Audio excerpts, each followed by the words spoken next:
Dernière partie de ce chapitre 3, formation des images par une lunette astronomique. On va expliquer un petit peu la signification des données commerciales qu'on retrouve ici sur des lunettes du commerce. Donc, que signifient ces nombres 50, 600, 70, 700, 120, 1000 et pourquoi est-ce qu'on y associe un tarif qui augmente de façon non linéaire. Donc en 3, caractéristiques commerciales d'une lunette astronomique. Donc une lunette astronomique est caractérisée par deux nombres.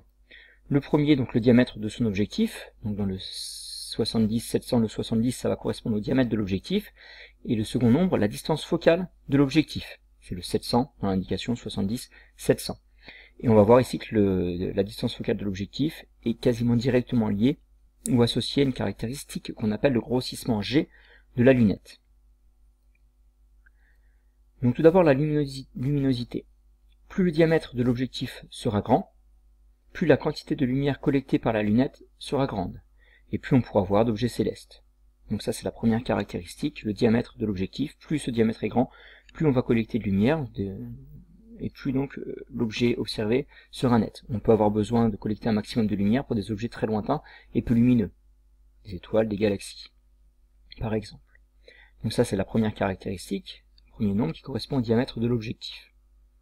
Second nombre, auquel on va associer une caractéristique fondamentale qu'on appelle le grossissement, donc directement lié à la distance focale de l'objectif. Donc il faut avoir en tête cette illustration. Si on observe par exemple un arbre qui se situe à 400 mètres, et qu'on est donc à 400 mètres de cet œil, on va avoir un champ visuel assez réduit, caractérisé par l'angle θ, l'ouverture en quelque sorte qui est égale à 6 degrés dans cet exemple. L'intérêt de la lunette astronomique, ça va être de faire en sorte que l'arbre paraisse plus près. Et donc le champ visuel apparent va augmenter, on passe de 6 degrés à 48 degrés. L'arbre apparaît comme s'il était à 50 mètres. On a un grossissement qui va être égal à 8. Ça va être le rapport de θ', 48 degrés sur θ. Et donc c'est ce qu'on va discuter dans la suite. Donc le grossissement G d'une lunette est défini par θ' sur θ. On peut regarder une petite simulation pour voir ça. Donc on a l'objectif l'oculaire, si on enlève les tubes, le faisceau qui arrive de l'infini, qui converge au niveau du plan focal image de l'objectif. Et puis au niveau de l'oculaire, on va placer son œil dans le cercle oculaire, on a vu, pour avoir un maximum de luminosité. Et en fonction du grossissement de la lunette, on va avoir un angle θ' qui va être de plus en plus grand, et donc un objet qui va sembler de plus en plus proche, de plus en plus grand. Donc ce grossissement G est défini par le rapport θ' sur θ, angle apparent sur angle réel. Donc on va reprendre le schéma habituel, en traçant seulement ici un seul rayon, deux rayons même, pour pouvoir exprimer ce grossissement. Donc je vous laisse reprendre le schéma. On trace le rayon lumineux qui provient d'un objet B à l'infini, qui passe par le centre optique O1, donc ce rayon n'est pas dévié. On définit l'angle θ ici, l'angle θ', l'angle θ, donc on le retrouve ici. L'image B1 d'un objet à l'infini se situe donc ici, je ne reprends pas tous les rayons lumineux. On peut considérer que ce rayon lumineux qui est issu de B1 passe par le centre optique O de la lentille sans être dévié. Et tous les rayons émergent parallèles entre eux. Et donc on repère l'angle, on place l'œil ici, et on a l'impression de voir donc cet objet B' qui est à l'infini, et on repère les angles θ', ici, ou encore ici. Et donc comme on a pu le faire dans le chapitre précédent, on va essayer d'exprimer cet angle θ' en utilisant la tangente dans deux triangles rectangles. Donc tout d'abord, si on se place dans le triangle O1, F'1, B1, O1, F'1 conflit avec F2, B1. Donc dans ce triangle rectangle, on peut exprimer la tangente de l'angle θ comme étant égale au côté opposé F2, B1 sur le côté adjacent, O1, F2, ou O1, F'1, puisque F2 et F'1 sont confondus. Or, encore une fois, pour des angles petits, tangente θ est à peu près égale à θ, donc on peut écrire que θ est égal à F2B1 sur F'1. On peut raisonner de la même manière dans le triangle O2, F2B1, ou O2F'1B1, ou O2F2B1. La tangente de θ' cette fois est égale au côté opposé F2B1 sur le côté adjacent, O2F2. On ne s'embête pas ici avec des questions de valeurs algébriques, pour simplifier les choses. soit donc θ' pour des angles petits, tangente θ' équivalent à θ', θ' égale f2b1 sur 2f2.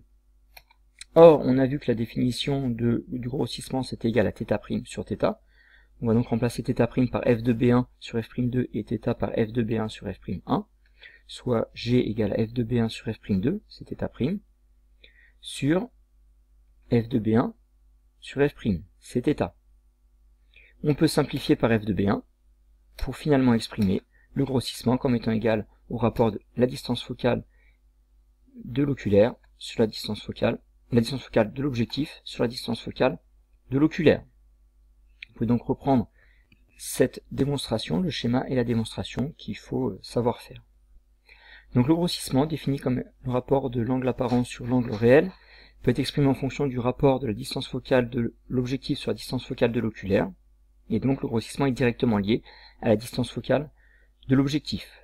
Pour avoir un grossissement le plus grand possible, on prendra un objectif, une lunette, une lentille pour l'objectif de très grande distance focale. Enfin donc, quelques illustrations de ces caractéristiques.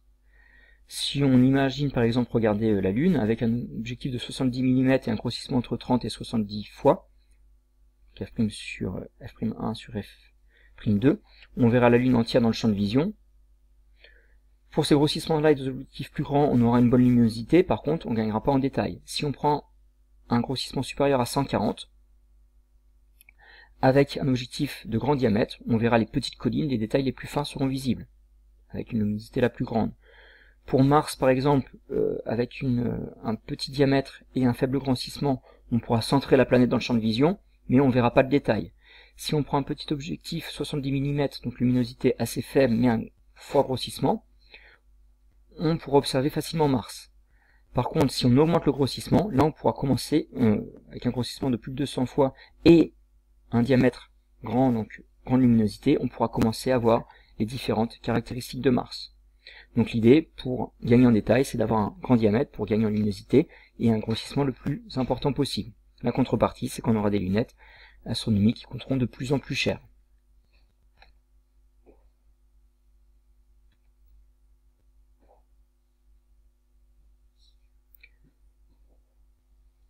Donc pour finir avec ce chapitre, il faut être capable de construire géométriquement le faisceau qui traverse une lunette afocale, savoir qu'une lunette est afocale si elle donne d'un objet à l'infini une image à l'infini, et savoir que la condition à réaliser pour ceci est que le foyer image de la lentille qui modélise l'objectif est confondu avec le foyer objet de la lentille qui modélise l'oculaire.